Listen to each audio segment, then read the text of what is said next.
모두 일어서서 찬송가 1장을 부르시면서 하나님께 예배를 드리겠습니다. 찬송가 1장입니다.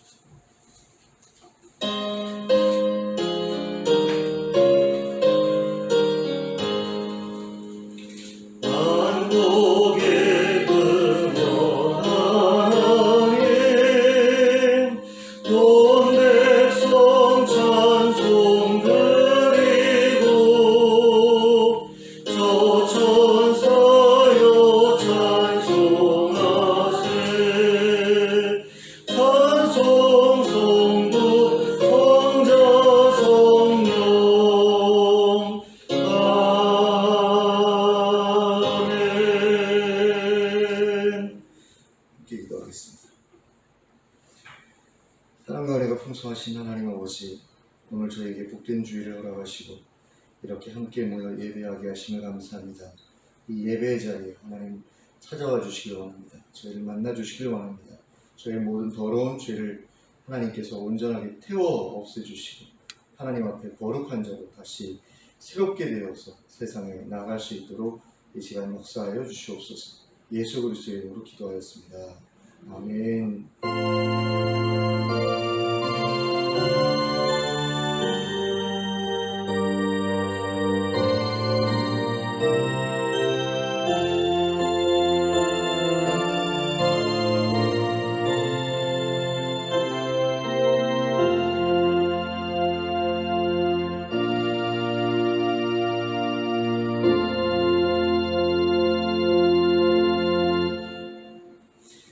찬송가 149장을 함께 찬송하겠습니다.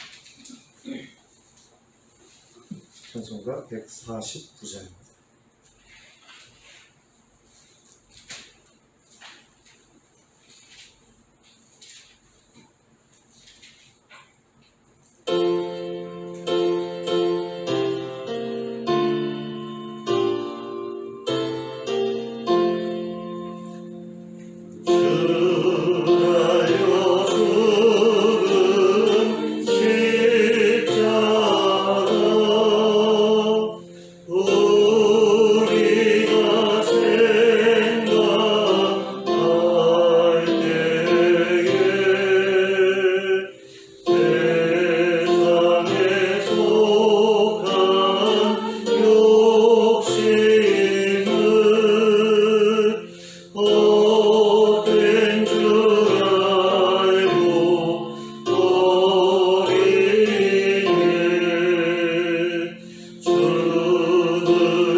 교동문 23번을 함께 교도하시겠습니다.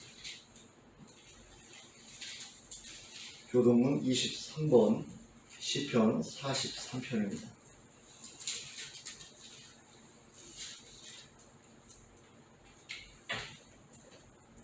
교동문 23번 시편 43편을 함께 교독하겠습니다. 하나님이여 날 판단하시되 경건하지 아니한 나라에 대하여 내 송사를 변호하시며 간사하고 불의한 자에게서 나를 건지소서. 주는 나의 힘이 되신 하나님이시거늘 어찌하여 나를 버리셨나이까. 내가 어찌하여 원수의 억압으로 말미암아 슬프게 하나이까. 주의 빛과 주의 진리를 보내시어 나를 인도하시고 주의 거룩한 성과 주께서 계시는 곳에 이르게 하소서. 그런즉 내가 하나님의 제단에 나아가 나의 큰 기쁨의 하나님께 이르리이다. 하나님이여 나의 하나님이여 내가 수금으로 주를 찬양하리이다. 내 영혼아 내가 어찌하여 낙심하며 어찌하여 내 속에서 불안해하는가. 너는 하나님께 소망을 두라. 그가 나타나 도우심으로 말미암아 내 하나님을 여전히 찬송하리로다. 아멘. 사도신경으로 우리의 신앙을 고백하겠습니다. 전능하사 천지를 만드신 하나님 아버지를 내가 믿사오며 그 외아들 우리 주 예수 그리스도를 믿사오니 이는 성령으로 잉태하사 동정녀 마리아에게 나시고 본디오 빌라도에게 고난을 받으사 십자가에 못 박혀 죽으시고 장사한 지 사흘 만에 죽은 자 가운데서 다시 살아나시며 하늘에 오르사 전능하신 하나님 우편에 앉아 계시다가 저리로서 산자와 죽은 자를 심판하러 오시리라. 성령을 믿사오며 거룩한 공회와 성도가 서로 교통하는 것과 죄를 사하여 주시는 것과 몸이 다시 사는 것과 영원히 사는 것을 믿사옵나이다. 아멘. 모두 자리에 앉으셔서 찬송가 322장을 부르시면서 하나님께 공헌드리겠습니다. 322장입니다.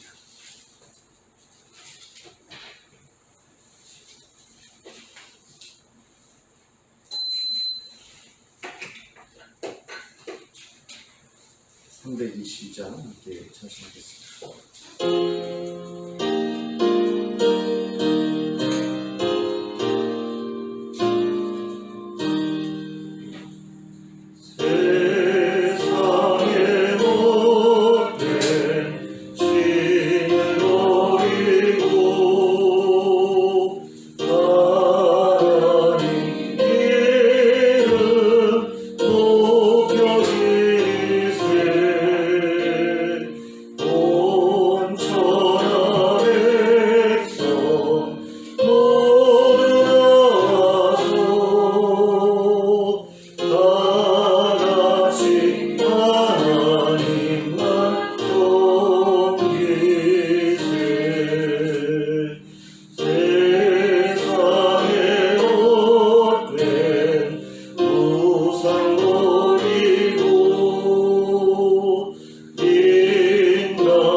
사랑의 하나님 아버지, 저희를 사랑하여 주셔서 하나님의 자녀로 삼아주시고 하나님의 가족 되게 하신 것을 감사합니다. 이것이 얼마나 큰 은혜인지 저희가 자주 잊고 살아갑니다. 그래서 하나님과의 관계도 너무 소홀히 할 때가 많고, 또 믿음 안에서 한 가족된 지체들의 사정에 대해서도 무관심할 때가 참으로 많습니다. 그러나 그런 삶 가운데에서 저희를 외면하지 않으시고 내치지 않으시고 계속해서 관심을 가지고 저희를 살펴봐 주시니 참으로 감사를 드립니다. 하나님의 눈과 또 손길이 저희를 떠나지 않음으로 인하여서 저희가 계속해서 이 자리에 나오고 있고 또 하나님을 찾고 있습니다. 하나님, 우리가 이렇게 하나님을 찾는 이 일 가운데 정말 하나님의 임재를 경험할 수 있기를 원합니다. 하나님이 살아계시다는 것을 저희가 확인할 수 있기를 원하고, 그 안에서 온전한 믿음 갖게 되길 원하고 온전한 소망을 품고 살아갈 수 있게 되길 원합니다. 그래서 이 세상의 삶이 비록 고되고 괴로울지라도 잘 견뎌낼 수 있게 해주시고, 그래서 하나님 나라가 완성되는 것을 보게 하시고 그 나라 백성이 되어서 영원토록 하나님과 더불어 즐거워하며 살아갈 수 있는 그날을 맞이할 수 있게 해주시기 원합니다. 하나님, 코로나로 인해서 많은 이들이 고통을 받고 있습니다. 특별히 의료진이 너무나 많은 고생을 하고 있는데 그들에게 힘을 더하여 주셔서 그들로 지치지 않게 하여 주시고, 또 그들의 수고에 대한 온전한 보상이 그들에게 주어지길 원합니다. 국가에서의 보상뿐만 아니라 하나님께서 그들에게 복을 주시길 원하고, 그래서 그들이 수고에 대한 대가를 넉넉하게 받아서 누리는 가운데 하나님 아버지, 힘들고 어려운 일에 대한 그런 적절한 보상을 그들이 누리게 해주시길 원합니다. 하나님 아버지, 또 우리 교우들 가운데 아픈 분들을 없게 해주시길 원합니다. 코로나에 걸리는 분들도 생기지 않기를 원하지만 또 노환으로 인해서 고통받는 분들도 생기지 않았으면 좋겠습니다. 특별히 치매나 중풍같이 주변 사람들도 너무 괴로운 그런 질병들은 우리 성도들의 삶에 찾아오지 않기를 원하고, 하나님 정말 맑은 정신으로 또 멀쩡한 몸으로 하나님께서 부르시는 그날까지 건강하게 하나님 섬기다가 갈 수 있는 그런 은혜가 우리 성도들 모두에게 허락되기를 원합니다. 하나님 은혜를 베풀어 주시옵소서. 또 코로나로 인해서 경제적으로 굉장히 많이 어려운 가운데 있는데 하나님, 이 어려운 상황 가운데서도 우리 성도님들에게 필요한 것들이 계속해서 공급되게 하여 주시고 끊어지지 않게 해주시길 원합니다. 하나님께서 엘리야를 가뭄 가운데서 살려주셨던 것처럼 우리 성도님들도 살아나게 하시고, 하나님 그 삶이 계속 이어지는 가운데 좋은 날이 속히 오는 것을 볼 수 있도록 은혜를 베풀어 주시기 원합니다. 하나님, 우크라이나에서 지금 전쟁이 터져서 굉장히 괴로운 일들이 많이 벌어지고 있다고 합니다.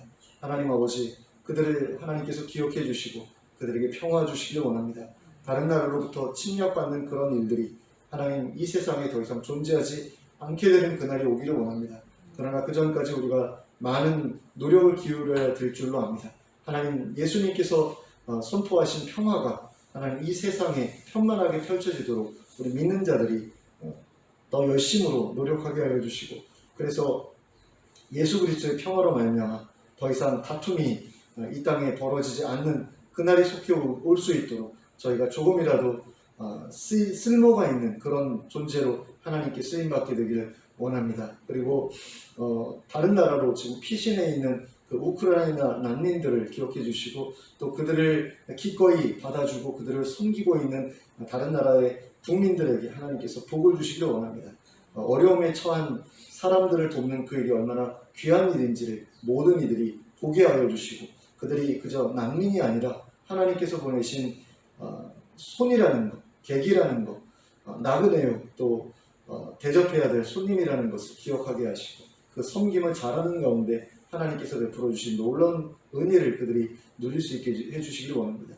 또 얼마 전에는 우리나라 여러 곳에 산불이 동시다발적으로 벌어지는 바람에 많은 이주민들이 생겼습니다. 많은 재산상의 피해도 보았습니다.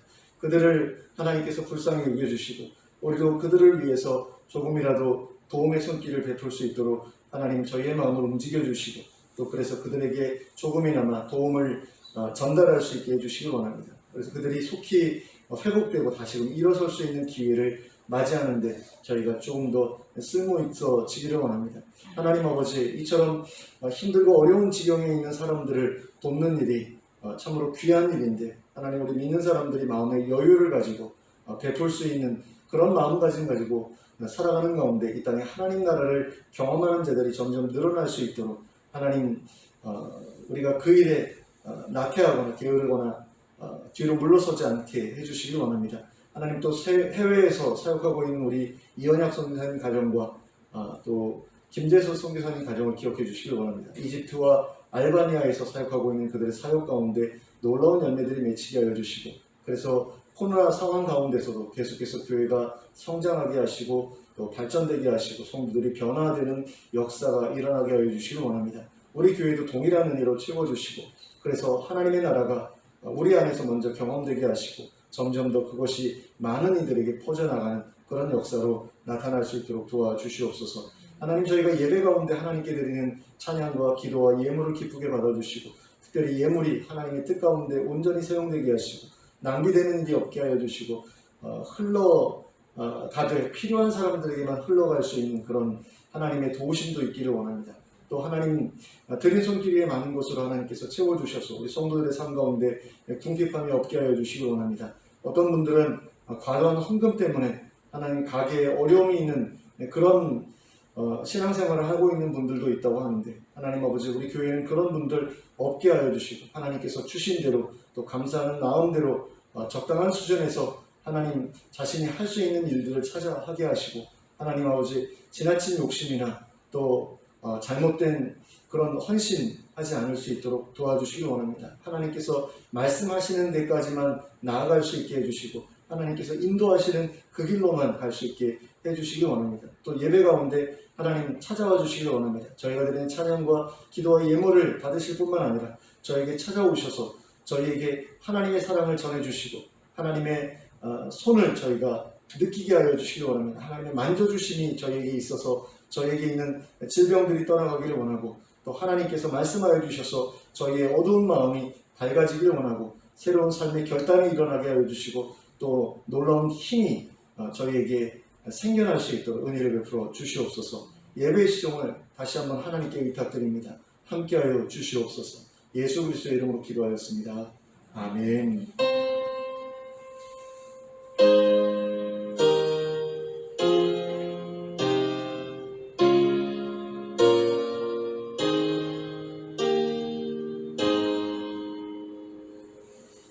교회 소식을 함께 보시겠습니다. 지난주에 광고를 드렸었는데요. 오늘 예배 시간에는 우크라이나를 돕기 위한 헌금과 산불로 피해를 입은 분들을 돕기 위한 헌금을 드립니다. 헌금이라고 말씀을 드리지만 성금이라고 하셔도 될 것 같고요. 개인적으로 하실 분들은 개인적으로 기아의 지키고라든가 아니면 우크라이나 대사관에 보내셔도 되겠습니다. 근데 교회를 통해서 교회 이름으로 보내는 것도 의미가 있을 것 같고요. 그래서 혹시 오늘 하신 분들은 상관이 없지만 못하신 분들 하실 마음이 있으시면 다음 주에 다시 한번 또 여러분들이 헌금하시면 그것까지 다 모아서 각각 두 군데로 이렇게 나눠서 보내도록 하겠습니다. 예, 나머지는 여러분들이 잘 보시면 되겠고요.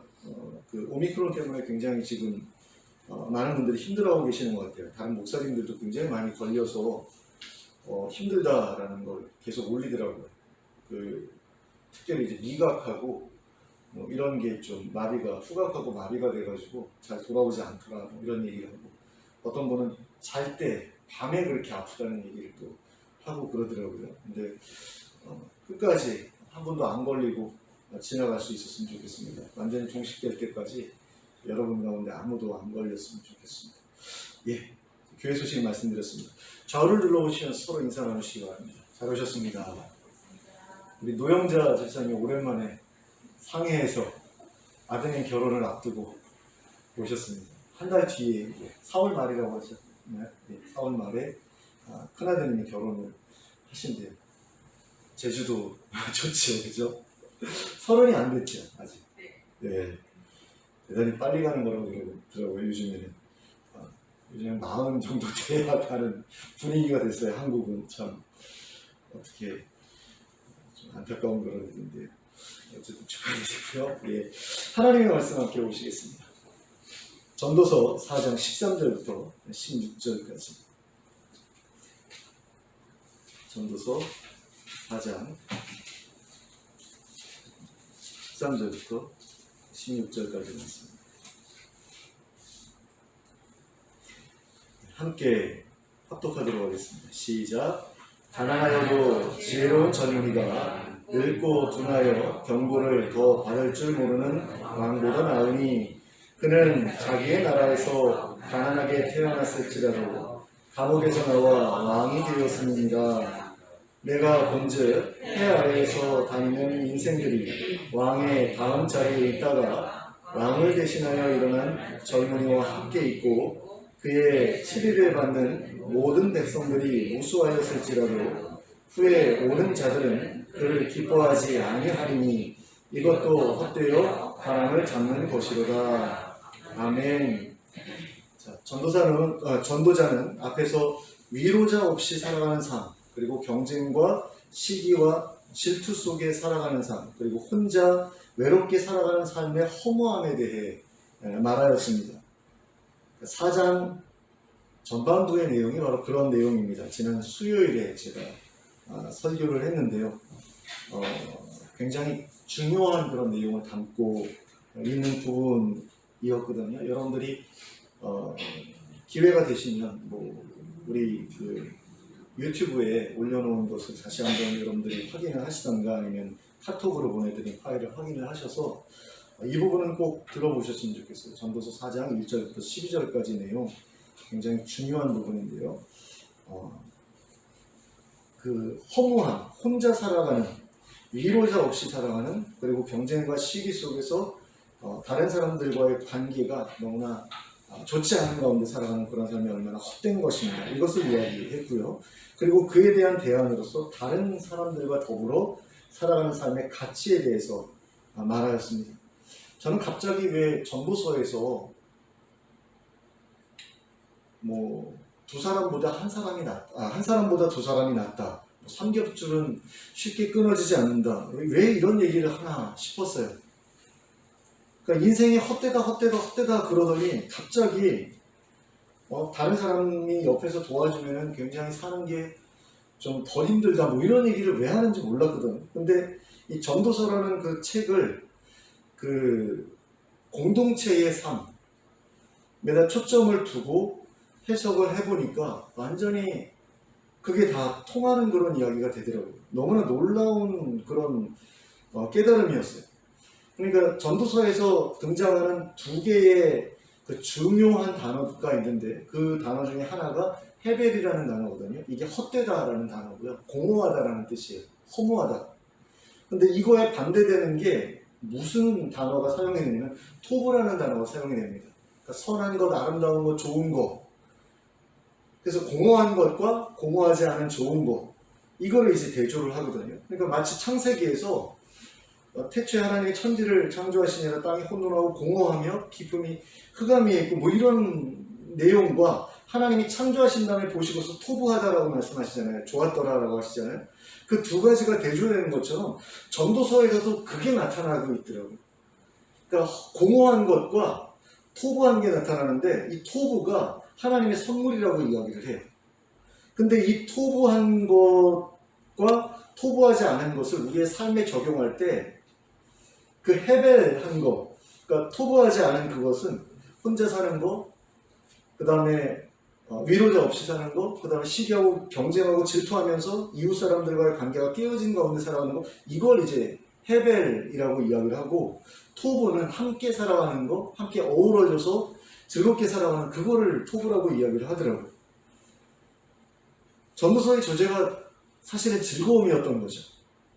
헛된 게 주제가 아니라 즐거움이 주제인데 그 앞부분에서 즐거운 것도 헛되다 이런 식으로 나오잖아요. 2장에서. 그러다 보니까 그럼 뭐가 대안이라는 거야 라는 그런 생각을 우리가 할 수밖에 없는데 그 즐거움 또는 쾌락 또는 낙이라고 되어 있는 그것 중에도 히브리어 단어에 따라서 굉장히 다른 단어들이 혼용이 되어 있어요. 그거를 다 똑같이 낙이나 즐거움이나 이렇게 번역을 해놓으니까 우리는 못 알아먹는 거죠. 이게 도대체 뭐가 대안인 거야 모르는 거죠. 근데 히브리어 원어로 보니까 토브라고 하는 거, 그게 가장 좋은 걸로 나오고 이 즐거움은 다른 즐거움과 구별되는 즐거움이고 이것은 하나님이 주신 선물이다 이런 식으로 나와 있거든요. 근데 다른 사람들과 어우러져서 살아가는 그 즐거운 삶이 바로 하나님의 토부인데 그것이 가장 가치 있다라고 지금 전도자가 계속해서 이야기를 하고 있거든요. 근데 그게 두드러지게 나타나 있는 게 전도서 4장 1절부터 12절까지의 내용이다라는 겁니다. 그리고 나서 이제 오늘 우리가 읽은 본문이 이어지는데 13절부터 16절까지에서는 가장 높은 자리에 앉기 위해서 목을 내며 살아가는 그 삶도 헛되다라고 이야기하는 것을 보게 됩니다. 자, 전도자는 13절에서 왕이라고 할지라도 늙고 둔하여 경고를 받을 줄 모른다고 하면 가난하지만 지혜로운 젊은이보다 나을 것이 없다 이렇게 이야기를 합니다. 그러니까 우리는 왕이라는 것을 굉장히 좋은 것, 대단한 것, 그리고 부러운 위치 이런 식으로 생각하죠. 이번 대선에서 굉장히 재밌는 일이 있었잖아요. 윤석열 후보가 손바닥에다 왕자를 이렇게 써놓고서 나왔는데 왕 되고 싶다라는 거죠. 근데 우리나라는 왕정 국가가 아니니까 이제 대통령이 되고 싶다라는 걸 그렇게 왕자로 표현을 한 건데 얼마나 그 자리에 앉고 싶었을까라는 그런 생각을 해봐요. 그리고 주변에서 당신 왕이 될 거야, 당신 관상이 그래, 뭐 사주가 그래 이런 얘기를 들을 때 얼마나 좋았을까, 기분이 좋았을까, 그리고 정말 그거 되고 싶어서 얼마나 열심으로 나름대로 노력했을까 이런 생각이 들더라고요. 근데 모든 사람들에게 이런 욕심들이 있거든요. 그러니까 대통령이 되고 싶은 욕심은 뭐 어렸을 때 잠깐만 가지고 있다가 버리는 그런 꿈이라고 하더라도 그러니까 왕 노릇하고 싶어하는 그런 욕망은 우리 모두에게 다 있다라는 생각이 들어요. 그러니까 남자들 같은 경우는 집에서 아내나 자식들로부터 이렇게 왕 대접을 받고 싶은, 그러니까 왕 노릇하며 살고 싶은 그런 욕구가 있고, 어떤 회사의 사장 같은 경우는 그 회사에서 자기가 왕 노릇하고 싶은 욕심이 생기는 거죠. 목사는 교회에서 자기가 왕 노릇하고 싶어하는 어떤 그런 욕심을 가지고 살아가고, 이게 거의 모든 사람들에게 다 있는 욕망 같다라는 생각이 들어요. 그래서 예전에 어느 항공사 그 사장 이야기가 뉴스에 한번 올라왔는데, 그 사장이 회사에 오면 그 젊고 예쁜 스튜어디스들이 다 가지고 막 애교를 부리도록 그렇게 평소에 가르치고 또 실제로 그렇게 한다고 그러거든요. 그러니까 오늘날 자기가 마치 왕인 것처럼 그런 기분을 누려보고 싶은 거죠. 영화에서 보는 그 왕들에게 이제 후궁들이 막 모여들어서 이제 애교 부리는 것처럼 그 젊은 스튜어디스들이 그러면 자기가 뭔가 된 것 같은 어떤 느낌이 드니까 그런 걸 이제 원하는 건데, 다들 그런 마음이 있다라는 겁니다. 남자들뿐만 아니라 여자들도 그렇고 다 누군가가 내 밑에 있어서 내 말을 들어주고 내가 뭐라도 시키면 다 그대로 이제 순종하는 어떤 그런 어떤 관계를 원하면서 살아간다라는 거죠. 그런 가운데 남들보다 조금 더 높은 자리로 올라가고 싶어하는 그런 욕망에 사람들이 어느 정도는 이제 물들어서 살아가고 있는데, 그래서 빨리 승진해서 다른 사람들보다 좀 더 높은 자리에 올라가서 내 밑에 사람 두고 커피 심부름도 시키고 뭐 다 굳은 일도 안 하게 되고 이런 걸 다 누구나 원한다라는 거죠. 근데 전도자가 특별히 여기서 왕을 예로 들어서 이야기를 하잖아요. 그 이유가 뭘까요? 그 자리가 세상에서 올라갈 수 있는 가장 높은 자리이기 때문이죠. 뭐 그 위에 황제가 있다라고 해도 결국에는 그 사람도 왕의 어떤 그 다른 이름에 불과하니까 결국 더 이상 올라갈 수 없는 자리, 그럼 이제 왕이다 이렇게 우리가 생각할 수 있잖아요.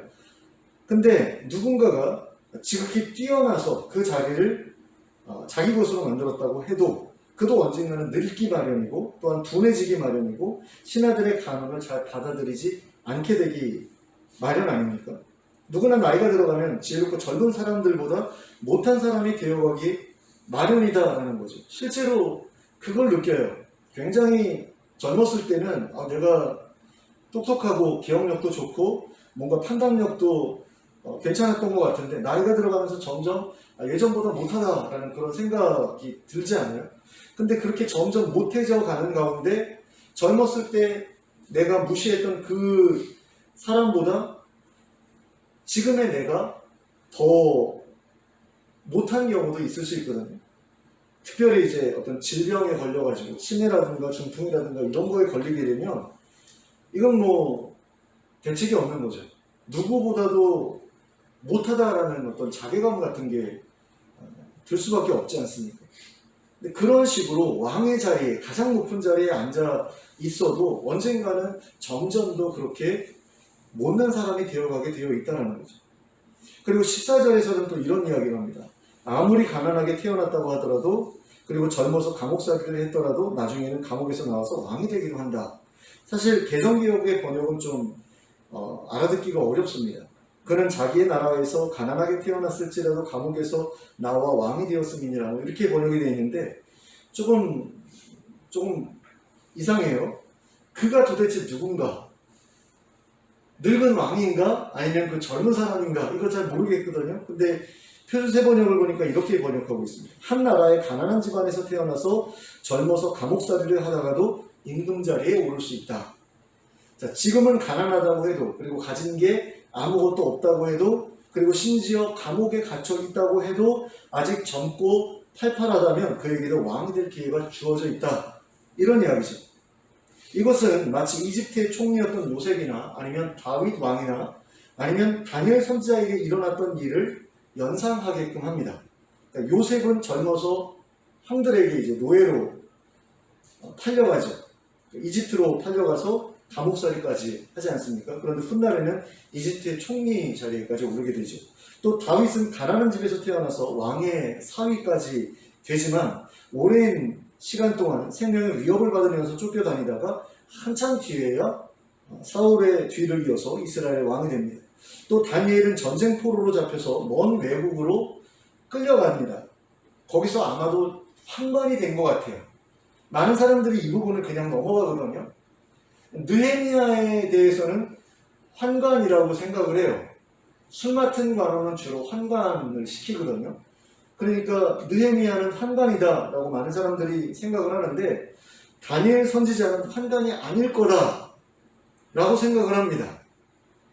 근데 저는 다니엘 선지자가 환관이었을 거라고 생각을 해요. 왜냐하면 환관들에게 교육이 맡겨지거든요. 그러니까 일반 신하로 훈련을 받을 거면 일반 신하들이 맡아서 교육을 하죠. 근데 환관이 될 아이들은 환관에게 맡겨서 교육을 시키잖아요. 그래서 결국에는 환관에게 교육을 받아서 나중에 이제 박수장까지 올라가는데 거세를 당했을 가능성도 굉장히 크다라는 겁니다. 근데 그런 가운데에서 계속 승승장구하다가 총리의 자리까지 오르게 되죠.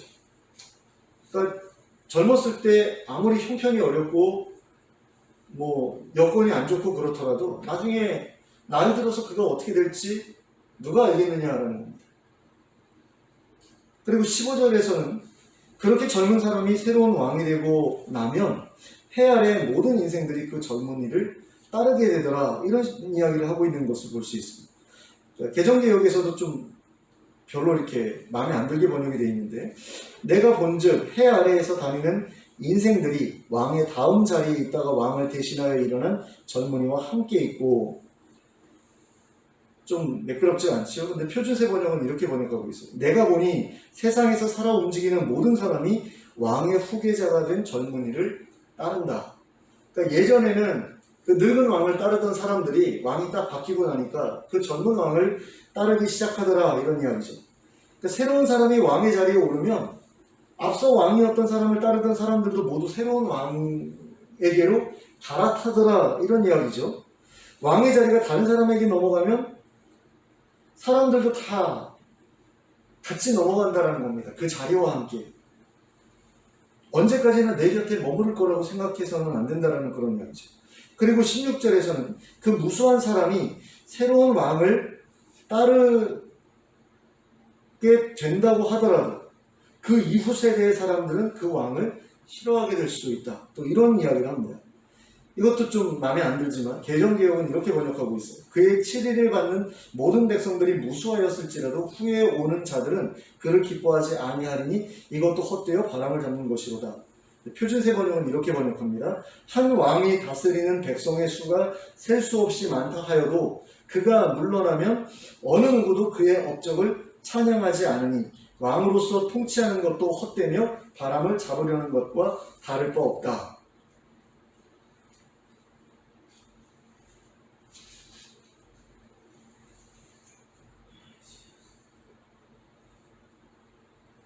무슨 얘기인지 아시겠죠? 왕이 바뀌었어요. 왕이 바뀌어가지고 새로운 왕이 이제 딱 자리에 오르면 사람들이 우하고 몰려가서 그 사람 따르다가 그 사람이 또 물러나게 되면 새로운 왕이 또 일어서게 되고 그 사람을 우하고 따르게 된다라는 거죠. 그렇게 따르게 되는 그런 일들이 계속해서 바뀌어 나가는데, 그러면 이게 내가 왕이 됐다라고 하는 게 무슨 의미가 있냐, 별로 오랫동안 내가 그것을 누리게 되는 것도 아닌데 무슨 의미가 있냐, 그런 이야기죠. 그러니까 참 의미가 없다라는 겁니다. 그런 의미 없는 삶을 목을 매고서 그걸 계속해서 살아가는 게 공허한 그런 결과로 이어질 수밖에 없다는 거죠. 그러면 어떻게 해야 되느냐라는 그런 질문을 우리가 던지지 않을 수가 없습니다. 도대체 높은 지위에 앉아서 국의 영화를 누리고 내가 권세를 부리고 다른 사람들을 내 밑에 두고서 이것저것 시키면서 나는 편하게 사는데 그걸 헛되다라고 말하면 도대체 뭐가 헛되지 않느냐, 이런 질문을 우리가 던지지 않을 수가 없죠. 그런데 본문에는 이 대답이 나오지 않는 것 같아요. 그러니까 뭔가 앞이나 뒤에 이에 대한 대답이 있는 것 같은데 뒤에는 서로 연결이 되지 않습니다. 성전에 올라갈 때 뭐 조심해라, 하나님 경외해라, 뭐 이런 내용이 이어지기 때문에 서로 뒷부분하고 연결짓기는 어려운 것 같고요. 앞부분에 해답이 있다라고 봐야 되거든요. 그럼 앞부분에 어떤 해답이 있느냐, 저희가 함께 아마 살펴봤던 걸로 기억을 하는데요. 전도서 3장 12절하고 13절을 여러분들이 한번 찾아보셨으면 좋겠어요.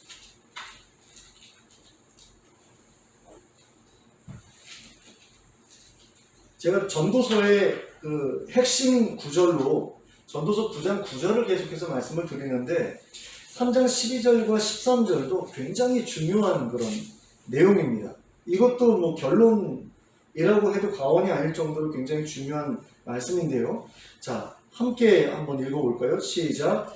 사람들이 사는 동안에 기뻐하며 선을 행하는 것보다 더 나은 것이 없는 줄을 내가 알았고, 사람마다 먹고 마시는 것과 수고함으로 낙을 누리는 그것이 하나님의 선물인 줄도 또한 알았도다. 자, 이렇게 말씀하고 있는데 전에도 말씀을 드렸지만 12절에서 선을 행한다라고 했을 때 이 선이요, 토부예요. 선한 일을 행하는 것, 선한 일이 토부입니다. 그리고 13절에서 낙을 누리는 그것이 하나님의 선물이다라고 했을 때 이 낙이 토부예요. 똑같은 토부를 하나는 선으로 번역을 했고요, 하나는 낙으로 번역을 했습니다. 근데 이것을 다 선으로 바꿔도 뭐 문제는 안 될 것 같아요. 기뻐하며 선한 일을 행하는 것보다 더 나은 게 없다. 수고함으로 선한 것을 누리는 것이 하나님의 선물이다.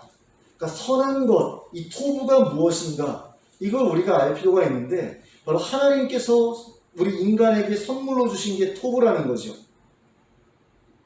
근데 그 토부라는 것은 우리가 누리는 것이기도 하고 13절에 의하면 누리는 것이기도 하고 하나님의 선물이기 때문에, 그 다음에 또 12절에는 그 토부라는 게 행하는 것이기도 하다, 이렇게 이야기를 하고 있거든요. 그러면 하나님께서 내게 주신 그 토부라는 것, 선한 것은 무엇입니까? 먹고 마시고 수고하는 가운데 즐거워하는 거죠. 누리는 겁니다. 먹는 걸 누리고 마시는 걸 누리고 수고하는 것을 누리고 또 즐거워하는 것을 누리는, 그게 토부예요. 이것이 하나님께서 내게 주신 선물이고 선한 것이죠.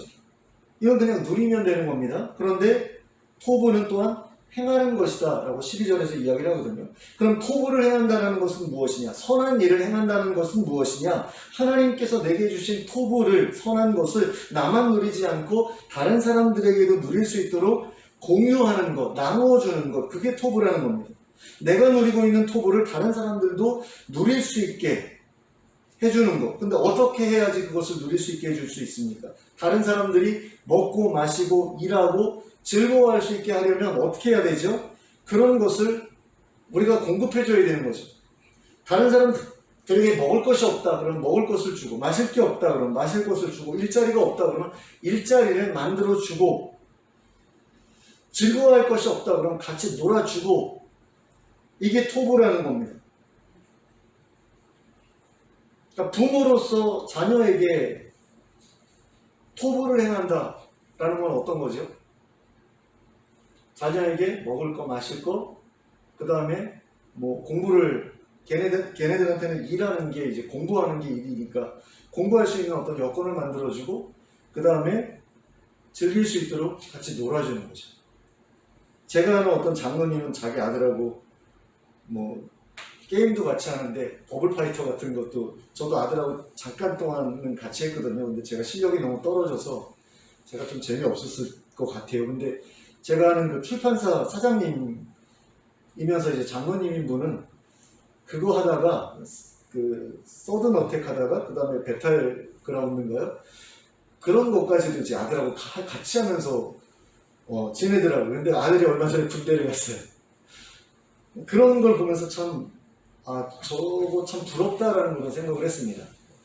저는 어렸을 때 아들하고 딸하고 많이 같이 못 놀아줬거든요. 근데 전도서에서 그게 토부라고 얘기를 하는 거예요. 그러니까 먹을 거, 입을 거, 일할 거, 여건만 만들어주면 다 되는 게 아니라 같이 즐거워하는 그 일까지 해야 그게 토부라는 거죠. 그게 다 어우러져야 된다는 거예요. 함께 같이 어우러져서 살아가는 그게 토부라는 겁니다. 그럴 때 우리의 삶이 공허하지 않게 될 수 있다라는 그런 이야기입니다. 그렇게 형제가 연합하여 동거하는 가운데 함께 즐거워하는 그것이 왕이라는 자리를 차지하는 것보다 더 나은 삶이다라는 겁니다. 그것이 바로 하나님 나라에서 우리가 누리게 될 하나님의 선물이라는 거죠. 그런데 만일 이 세상에서 왕 노릇하면서 살아가는 것이 형제와 연합하여 동거하며 살아가는 것보다 더 즐거운 일이라고 생각된다. 그러면 우리는 과연 어떤 삶을 살아가게 될까요? 그렇게 되면 우리는 주변 사람들을 내가 왕위에 오르는데 이용해야 될 대상으로 여기게 될 겁니다. 나를 위해 희생해야 될 사람, 나의 성공을 위해 밑거름이 되어 주어야 할 사람으로 여기게 될 거라는 거죠. 제가 예전에 그런 삶을 추구했었습니다. 그러니까 큰 교회를 세워보고 싶었어요. 그러니까 제가 어렸을 때 다니던 교회가 남서울교회인데, 남서울교회가 교인이 한 3,500에서 4,000명 정도 됐거든요. 근데 그 홍정일 목사님이 굉장히 인격적이고 또 설교도 아주 감동적으로 하고, 내용보다도 그 어떤 진실함이 묻어나오는 그런 모습 있잖아요. 그게 너무나 좋았어요. 나도 저런 목사가 되어야 되겠다. 큰 교회를 목회를 했으면 좋겠다. 그래서 교육 체계를 제대로 갖춰놓고 제대로 공부를 시켰으면 좋겠다. 왜냐면 제가 그 교회 딱 나갔는데 애들이 성경을 너무 모르는 거예요. 장로님 아들, 안수 집사님 아들 성경을 너무 몰라요. 저보다. 저는 교회도 얼마 다닌 적이 없는데. 그래서 이건 뭔가 잘못됐다. 교육 체계가 잘못됐다. 근데 웃기는 거는 남서울교회라는 그 교회가 굉장히 기독교 교육적으로 잘 프로그램화되어 있는 그런 교회로 유명했거든요. 그런데도 애들이 너무 성경을 모르니까 이상하다는 생각이 들고, 내가 목회하면 좀 더 잘해봐야지 뭐 이런 생각을 가지고 있었거든요. 그러면서 어떤 일을 했냐면 이제 가족들을 희생을 시키는 거죠. 특별히 아내한테 내가 요구하는 대로 그냥 잘 따라와라. 죽은 듯이 지내라. 내가 시키는 거 다 하고, 그러면 나중에 큰 교회 이제 세워지면 호강하게 해주라. 뭐 이런 어떤 그런 걸 가지고 희생을 막 요구를 한 거죠. 그리고 아이들하고도 이제 같이 시간을 보내는 것보다 설교 준비하는데 더 이렇게 신경을 많이 쓰고 그랬던 겁니다. 그리고 사실 제가 ADHD다 보니까 집중력이 떨어지잖아요. 근데 뭔가를 하려면 시간이 굉장히 오래 걸리거든요. 준비하는 시간이. 근데 설교 준비하는데 집중하기까지 시간이 오래 걸리다 보니까 더더욱 가족들과 보낼 수 있는 시간이 더 부족한 거예요. 다른 사람들은 1시간이면 끝낼 걸 저는 3시간이 걸려야 끝나니까 너무 힘든 거예요. 다른 데 에너지를 쓸 여유가 전혀 없는 거죠. 그래가지고 가족들과 시간을 못 보내고 저의 어떤 성공을 위해서. 근데 내가 성공하면 다 니들 누릴 수 있다 이거죠. 이런 마음 가지고 주변 사람들을 어떤 내 성공의 그 밑거름 삼으려는 어떤 그런 모습들을 가지고 살게 되더라는 겁니다. 그래서 어떤 사람들은 그런 사람들도 있죠. 자기 주변 사람들을 어떤 자기의 성공을 위한 소모품 정도로 생각하는 그런 사람들도 있죠. 근데 사실 티를 내면서 그렇게 하는 사람들은 별로 많지가 않죠. 그래서 어느 정도는 이제 관심도 보여주고 또 어느 정도는 그 사람들 필요로 하는 것도 채워주고 그러면서 자기를 위해서 이제 희생하고 자기를 돕게 만듭니다. 그래서 이제 왕위에 오르려고 하고 또 왕위에 실제로 오르게 되기도 하죠. 그리고 왕위에 오른 다음에는 역사에 길이 남을 만한 왕이 되기 위해서 나라를 부강하게 만드는 일에 최선의 노력을 기울이는 그런 경우도 있기는 합니다. 그러니까 다른 사람들로부터 존경받기 위해서 자기 어떤 그 부귀 영화를 위한 어떤 그런 것이 아니라 정말 존경, 명예를 위해서 노력하는 그런 사람들도 있거든요. 그런 건 그냥 우리가 옆에서 볼 때 참 괜찮다는 그런 생각이 들죠. 자기가 호의호식하고 그러기 위해서 하는 것보다는 훨씬 나아 보이잖아요. 근데 어쨌든 그렇게 해가지고 나라가 점점 더 부강하게 되면 굉장한 그런 성취감을 느끼게 되죠. 뿌듯한 마음을 그런 가슴 깊이 품고 살아가게 되기도 합니다. 그런데 점점 나이가 들어가면 그런 사람도 결국에는 왕위를 누군가에게 양도해야 되잖아요. 그때가 이제 언젠가는 오게 돼 있고 또 점점 더 노쇠해져 가는 가운데 죽음을 생각해야 될 때가 찾아오게 되면 자기가 지금까지 그렇게 애써서 이룬 것들을 보면서 공허함을 느끼게 되기도 한다는 겁니다. 그러니까 자신의 자리를 물려받기 위해서 자식들이 피 터지게 싸우는 그런 모습들을 보게 될 수도 있고요. 자신의 자리를 빨리 물려받기 위해서 자신이 어서 세상을 떠나주기를 바라는 자식들의 마음을 눈치채게 되는 그런 경우도 생깁니다. 그러니까 아버지를 죽이려고 하는 그런 자식들의 어떤 그런 시도들도 막 벌어지고 그러잖아요. 궁중에서 암투 벌어지는 걸 보면. 자, 그런 일들이 벌어졌을 때 내가 정말 인생을 참 잘 살았구나라고 생각하게 될 사람이 얼마나 있을까요? 압살롬이 반란을 일으켰을 때 다윗이 참 나는 잘 살아왔구나 이렇게 생각했겠습니까? 인생이 참 헛되구나 라는 그런 생각을 하지 않았을까요? 그러니까 아무리 많은 것을 이루었다라고 하더라도 우리의 자녀들이 우리가 세상을 빨리 떠나주기만을 바란다라고 한다면 우리는 결코 좋은 삶을 살았다라고 할 수 없을 거예요. 마찬가지로 배우자가 일찍 죽었는데 이제 해방이다 라고 생각하게 된다면 좋은 삶을 산 건 아니죠. 진짜 좋은 삶을 살았다라고 말하려면 내가 세상을 떠날 때에 적어도 내 가족들은 나와 헤어지는 것을 안타까워하고 슬퍼해야 되지 않을까요? 그 정도는 되어야 내가 좀 그래도 의미 있게 삶을 살았다, 제대로 살았다라고 말할 수 있지 않을까요? 근데 왕위에 오르기 위해서 가진 애를 쓰면서 산 사람들을 보면 그런 게 별로 없다라는 거죠. 다들 빨리 안 죽나 그것만 바라고 그 자리를 내가 좀 차지했으면 좋겠다 이런 생각이나 하지 저 사람 죽어서 안타깝다 이런 생각하는 경우는 별로 없어요. 근데 그 이사야서를 보면 왕이 죽었는데 너무 슬퍼하는 그런 선지자의 이야기가 나오죠. 우시야 왕이 딱 죽었어요. 그랬더니 이사야 선지자가 너무너무 안타까워요. 이렇게 하나님을 경외하는 왕이 죽었으니 이 나라의 운명이 어떻게 될까 그러면서 안타까워져. 그러니까 누군가가 나의 죽음을 안타까워한다. 내가 너무나 세상을 잘 살았기 때문에 그렇다라고 생각해도 되는 거겠죠. 그런 증거가 바로 주변 사람들의 반응 아니겠어요? 그렇기 때문에 우리가 우리의 삶에서 가장 중요하게 여겨야 될 것은 바로 내 곁에 있는 사람들과 함께 어우러져서 즐거워하면서 살아가는 것이다 라는 겁니다. 가족과 함께 즐거워하고 지체들과 함께 즐거워하고 이웃과 함께 즐거워하는 삶을 살아가는 것이 우리의 인생에서 가장 중요한 일이다라는 거죠. 나중을 위해서 현재를 포기하면서 또 희생해가면서 살아가는 것이 아니라 나중을 전혀 대비하지 않을 수는 없잖아요. 대비하면서도 현재를 즐거워하면서 살아가는 그것이 인생을 좋게 살아가는 것이다. 좋은 인생이다. 이런 이야기를 지금 전도자가 하고 있는 겁니다. 지금 가족들과 함께하고 지금 가족들과 함께 즐거워하는 것, 지금 지체들과 함께하고 지금 지체들과 함께 즐거워하는 것, 지금 이웃들과 함께하고 이웃들과 지금 함께 즐거워하는 것, 그게 중요한 일이다 라는 이야기입니다.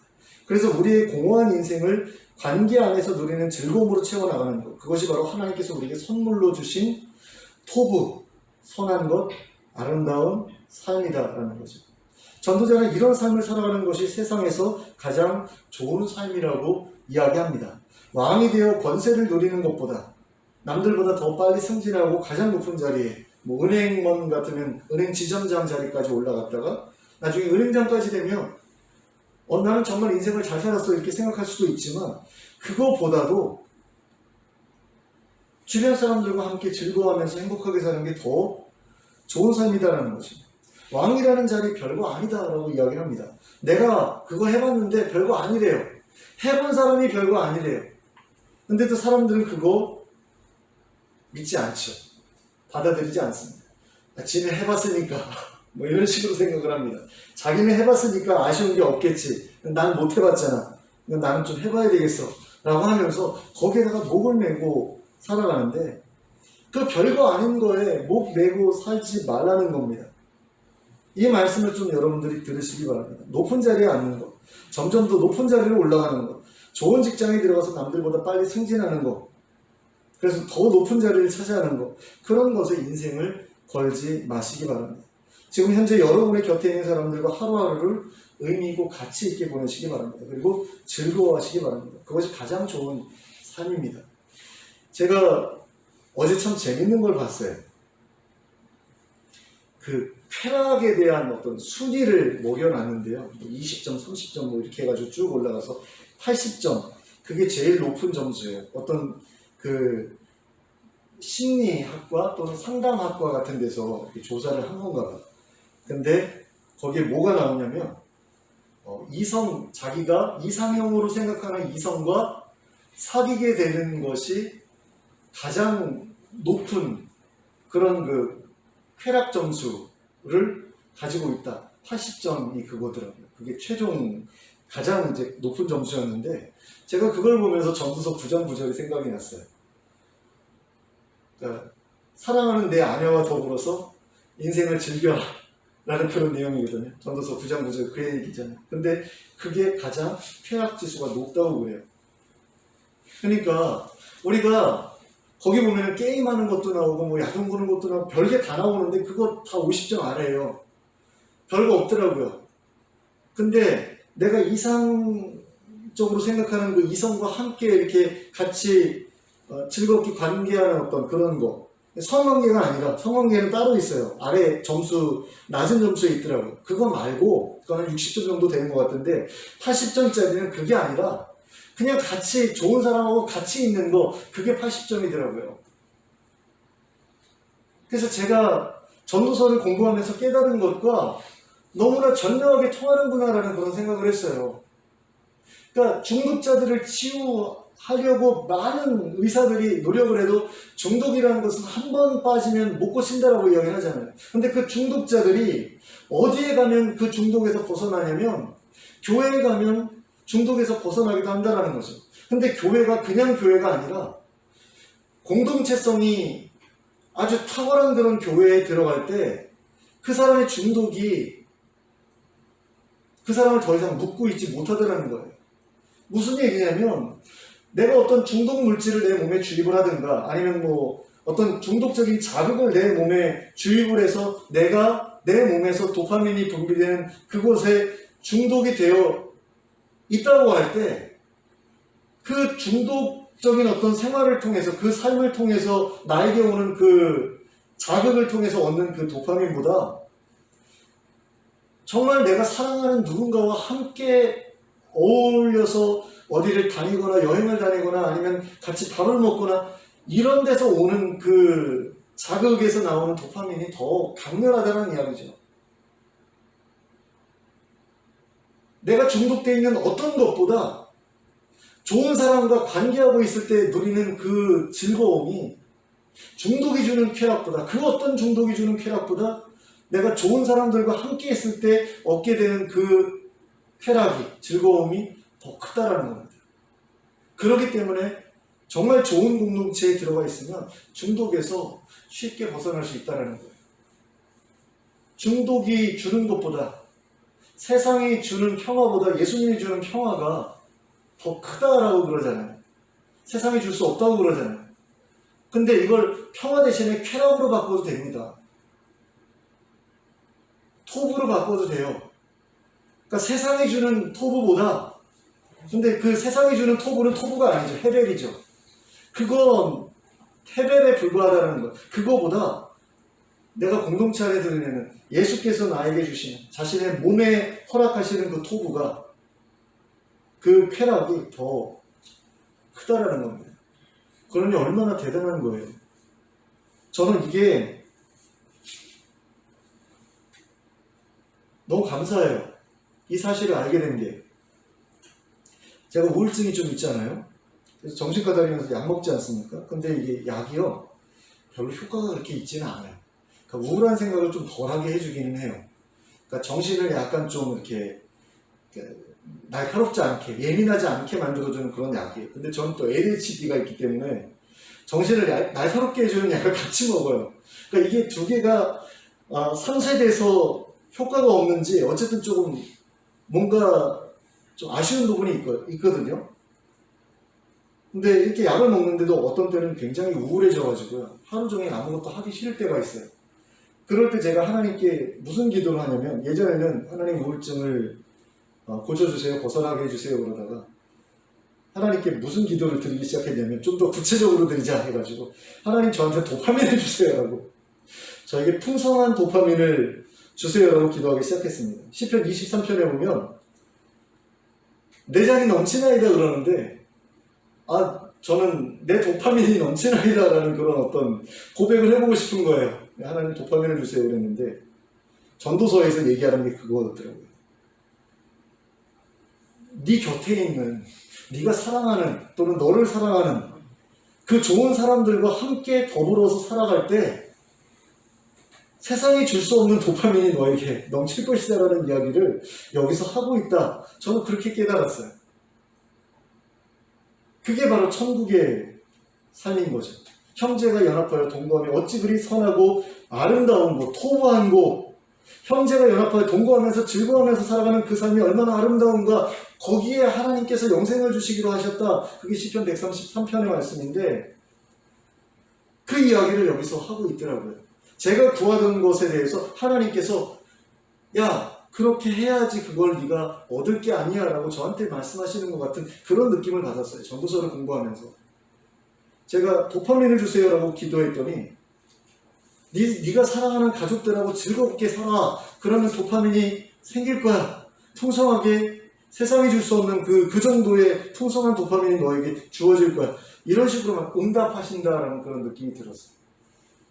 그런 기도를 시작한 지 얼마 안 돼가지고 전도서를 강의하면서 그런 걸 깨달으니까, 야, 이건 응답이구나 이런 생각이 들더라고요. 근데 어제 제가 그 페이스북에서 본 그거, 이상적으로 생각하는 이성과 함께 교제하는 그게 쾌락 점수가 제일 높다라는 이야기를 보면서 이거 전도서 9장 말씀인데? 이런 생각이 드니까 그거구나라는 생각이 드는 거죠. 그러니까 서로 사랑하는 관계 안에서 기뻐하는 것 이상으로 우리에게 즐거움을 주는 것은 없고, 어떤 중독적인 쾌락보다 즐거운 것이 없구나. 그것을 우리 가정에서 누려야 되는데 많은 사람들이 그거 가정에서 못 누리잖아요. 사회생활 때문에 바빠가지고 사회에서 성공해야 되기 때문에 많은 돈을 벌어들여서 많은 돈을 자식들한테 누리게 해줘야 되기 때문에. 근데 그 돈 많은 돈을 줘가지고 아이들이 그거 가지고 뭐 즐거운 일 하는 것보다 부모와 자식 간의 사이가 좋아가지고 함께 즐거워하는 그것이 더 즐거운 일이라는 거죠. 더 행복한 일이고 더 쾌락을 가져다주는 그런 일이라는 겁니다. 그걸 성경에서 계속해서 이야기를 하고 있는데, 전도서에서 그걸 계속해서 이야기를 하고 있는데 지금까지 제가 그걸 발견을 못했었어요. 헛되고 헛되니 헛되고 헛되도다 그러더니 일의 결국을 들었으니 하나님 경외하면서 살래요. 이게 무슨 소리야? 이게 논리적으로 말이 돼? 말이 안 되거든요. 그래서 전도서는 항상 숙제였어요. 뭐 지혜서라는데 웃기지도 않아. 뭐 이런 생각이 들었거든요. 뭔가 심오하게는 느껴져요. 막 헛되고 했더니 모든 것이 헛되다 그러는데 뭐 불교에서 이야기하는 어떤 그런 선문답 같기도 하고 뭔가 깊은 게 있을 것 같았거든요. 근데 그 깊은 게 바로 그거더라고요. 관계 안에서. 불교처럼 관계를 다 끊고서 산에 들어가서 수도해라 이게 아니라 오히려 관계 안으로 들어가라는 거예요. 세상 일에 매몰되지 말고 관계 안으로 들어가서 그 안에서 함께 먹고 함께 마시고, 그러니까 함께 식사하는 시간이 굉장히 중요한 거죠. 어떤 부분에서. 그게 식구잖아요. 같이 밥 먹는 게 식구잖아요. 같이 먹고 같이 마시고 같이 일하고 일도 같이 하고 부부가 일을 같이 할 수 있으면 얼마나 좋을까 그런 생각이 들어요. 일을 같이 하는 부부들을 보면은요 굉장히 마음이 통하더라고요. 똑같은 일을 하다 보니까 서로가 어떤 생각을 할지가 이해가 되나 봐요.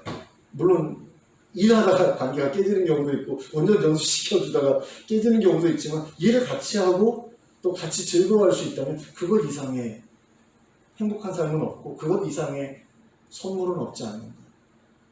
지금은 좀 가난하고 경제적으로 여유가 없더라도 그게 가장 좋은 삶이 아닌가. 그걸 성경이 계속해서 이야기를 하고 있고요. 예수님께서 마태복음 5장부터 7장까지 해서 하신 이야기도 결국 그거거든요. 우리가 주기도문에서 우리에게 일용할 양식을 주십시오 라고 했을 때 그것도 일용할 양식이 없는 우리 가운데 누구한테 하나님 양식을 주세요. 이 얘기잖아요. 그래서 내가 먹고 마시는 즐거움 누리는 것처럼 그 사람도 먹고 마시는 거 누리게 해주세요. 이 얘기잖아요. 그래서 우리 모두가 함께 먹고 마시는데 부족함이 없고 함께 먹고 마시면서 즐거워할 수 있는 그런 공동체, 그게 바로 교회라는 거죠. 그런 교회가 아니면 교회가 아니라 그건 기업인데 기업에 쇼 보러 다니는 어떤 그런 예배를 하면서 나는 교회를 다니고 있어라고 착각하는 사람들이 너무나 많은 것 같고요. 저도 그런 걸 교회라고 생각했고 그런 큰 교회를 만들어 보고 싶어 했는데 그게 아니라는 것을 점점 더 요즘 들어서 실감하고 있어요. 특별히 메노나이트 예배에 참석해 보고서 이런 게 교회구나라는 그런 생각이 들죠. 제도권 교회가 아니라 그런 공동체 교회야말로 진짜 교회구나 그런 생각이 들었어요. 근데 그것을 이야기합니다.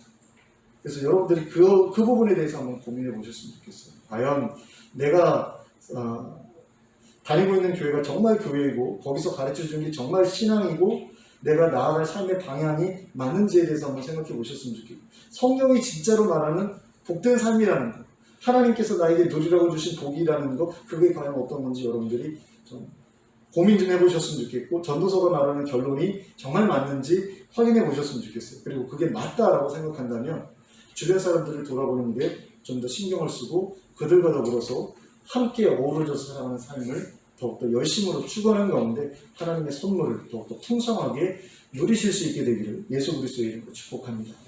기도하겠습니다. 사랑의 하나님 아버지, 저에게 복된 삶을 선물로 허락하셨는데 그 선물을 발견하지 못해서 다른 데에다가 우리 인생과 열정을 낭비하면서 살아가고 있지 않은지 모르겠습니다. 하나님, 저희에게 밭에 숨겨져 있는 보화를 발견할 수 있는 눈을 주시길 원합니다. 그리고 그것을 깊이 파내려가서 발견해내서 내 것으로 만들게 해주시길 원합니다. 그리고 그것을 내 주변 사람들, 내가 사랑하는 사람들과 함께 누리면서 살아갈 수 있게 해주시길 원합니다. 그래서 우리 인생이 더욱더 복된 삶이 되게 하시고 하나님 아닌 다른 것들, 그런 것들로부터 오는 쾌락보다 더한 쾌락, 하나님이 주시는 온전한 즐거움, 그리고 어떤 즐거움보다 더 큰 즐거움을 누리면서 살아가는 저의 삶이 될 수 있도록 인도해 주시옵소서. 그리고 그것을 나의 자녀들, 나의 가족들, 나의 배우자, 또 나의 부모 모두와 함께 누리는 그런 삶을 저희가 살아갈 수 있도록 저희를 도와주시옵소서. 예수 그리스도의 이름으로 기도하였습니다. 아멘. 모두 자리에서 일어서서 찬송가 414장 함께 찬송하겠습니다.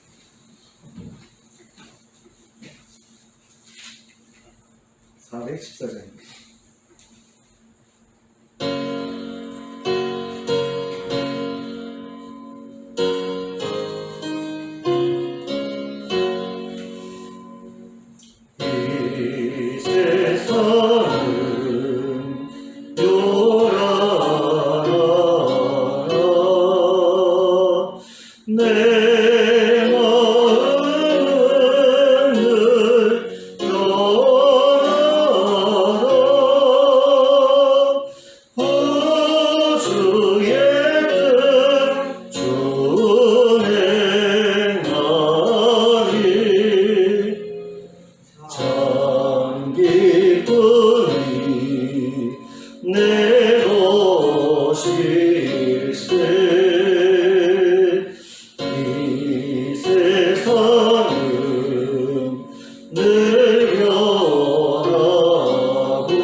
복락보다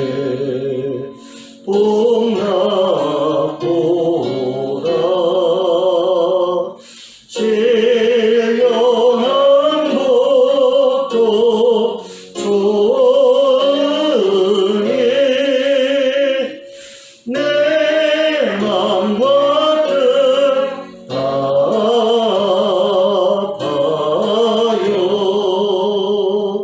저 천송만 향해 가네.